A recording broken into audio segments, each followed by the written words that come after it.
નમસ્કાર દોસ્તો, મારું નામ મકવાણા જયેશ છે અને 2 મહિના પહેલાં મેં રિલાયન્સની પ્રોડક્ટ યુઝ કરેલી મલ્ટીવીટો. એનાથી મને ઘણું બધું સારું રિઝલ્ટ મળ્યું છે. પહેલાં મારો વેટ મલ્ટીવીટો લીધા પહેલાં મારો વેટ 64 kg હતો અને લીધા પછી મારો વેટ હમણાં 61 kg છે અને એનું રિઝલ્ટ ઘણું બધું જોરદાર છે. પાવરફુલ પ્રોડક્ટ છે અને આ પ્રોડક્ટની કોઈ સાઇડ ઇફેક્ટ નહીં અને આ પ્રોડક્ટ ઘણા બધા ફાયદા તમને મળશે. વેટ લોસ પણ થાય, તમારું માઇન્ડ બી પાવરફુલ થશે અને ઘણા બધા ફાયદા છે પ્રોડક્ટના. અને મેં લોકો આ પ્રોડક્ટ બધાએ યુઝ કરવી જ જોઈએ અને બહુ સારી પ્રોડક્ટ છે, જોરદાર एकदम. Thank you.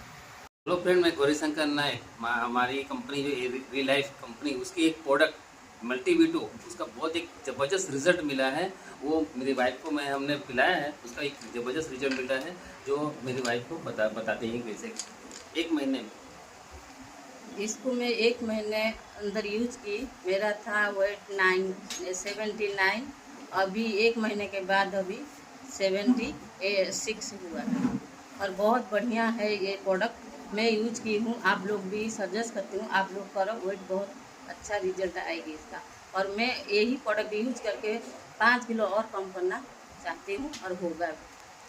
तो दोस्तों बहुत ही काफ़ी बेहतरीन रिजल्ट है। तो मैं चाहूँगा कि ये हमारा जो मल्टीवीटो एफरवेसेंट टैबलेट है, जो आयुर्वेदिक प्रोडक्ट है, राइट, और 60 टैबलेट आती है एफरवेसेंट टैबलेट। इसको रोज़ सुबह अर्ली एट द मॉर्निंग सुबह 1 ग्लास के साथ आप लीजिए। डेफिनेटली आपके वेट के अंदर भी आपका लॉस होगा और काफ़ी बेहतरीन रिजल्ट मिलेगा। तो चलिए फिर मिलते हैं नेक्स्ट वीडियो में। Thank you so much and thank you so much re life, thank you so much.